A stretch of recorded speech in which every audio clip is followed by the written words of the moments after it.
এই ঈদে অপু বিশ্বাসের পাতানো ফাঁদে সাকিব খান পা দিলেও পানি ঢেলে দিয়েছে বুবলি। কেন বললাম ভিউয়ার্স এই কথা, চলুন শুনে আসি বিস্তারিত। কারণ এই ঈদের আগে অপু বিশ্বাস কিছু ভিডিও সোশ্যাল মিডিয়াতে আপলোড করেছে। এই আপলোডিং ভিডিও দেখেই অপু বিশ্বাসের ফ্যান ফলোয়াররা বলছেন সাকিব খান নাকি তার আগের পক্ষকে নিয়ে সুন্দরভাবে ঘোরাফেরা করছেন, অপু বিশ্বাসের সঙ্গেই নাকি সাকিব খান সংসার করছেন। এর জন্যই সবাই বুবলিকে অনেক কটাক্ষ করছিল। ফেসবুক পেজে 3 থেকে 4 ঘন্টা বুবলিকে কিন্তু মানসিক যন্ত্রণার মধ্যে পড়তে হয়েছিল এই অপু বিশ্বাসের এই স্ট্যাটাসের কারণে।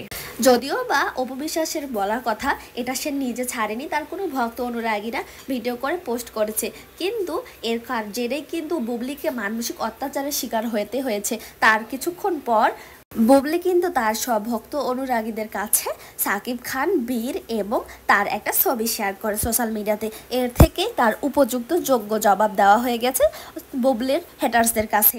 কারণ তিনি দেখিয়েছেন সেখানে যে সাকিব খান একই সঙ্গে দুই পরিবারকে নিয়ে, দুই পক্ষকে নিয়ে সুন্দরভাবে সংসার করে যাচ্ছেন। আসলে এটাকে সংসার কি বলবো, আমরা তো সেভাবে ব্যক্তি জীবনে তারা কীভাবে সংসার করছেন আমরা তো সেটা জানি না। তারা সোশ্যাল মিডিয়ার মাধ্যমে আমাদের কাছে যেটা উপস্থাপন করেন আমরা কিন্তু সেটাই দেখে থাকি। সো এখানে কিন্তু বুবলিকে অনেকভাবে অত্যাচারিত করা হয়েছে।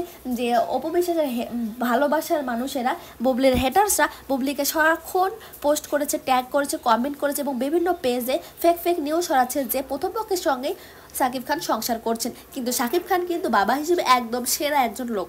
সমান তালে দুই সন্তানকে সুন্দরভাবে ভালোবেসে যায় এবং সুন্দরভাবে তাদেরকে সময় দেয়, তাদেরকে এত সুন্দরভাবে উপস্থাপন করে সোশ্যাল মিডিয়াতে যা বলার মতো না। সাকিব খান এই বীরত্ব দেখে খুব ভালো লাগে, কিন্তু তিনি যদি চাইলেই পারতেন তিনি দুই বউকে নিয়ে সুন্দরভাবে সংসার করতে, কিন্তু সেটা তাদের পার্সোনাল ব্যাপার, সেটা নিয়ে আমরা কথা না বলাই আমাদের ভালো হবে। কিন্তু তিনি যে বাবা হিসেবে সেরা সেটার তকমা কিন্তু তাকে অলওয়েজ দিতে হবে। কারণ অনেক সময় আমরা দেখেছি তিনি বীরের সঙ্গে খুব সুন্দর কিছু মোমেন্ট শেয়ার করেছেন বুবলি, এবং অপু বিশ্বাসও জয়ের সঙ্গে কাটানো, তার বাবার সঙ্গে কাটানো কিছু মোমেন্ট শেয়ার করেছেন, সেগুলো আসলে ভক্ত অনুরাগীর কাছে অনেক ভালো লাগে।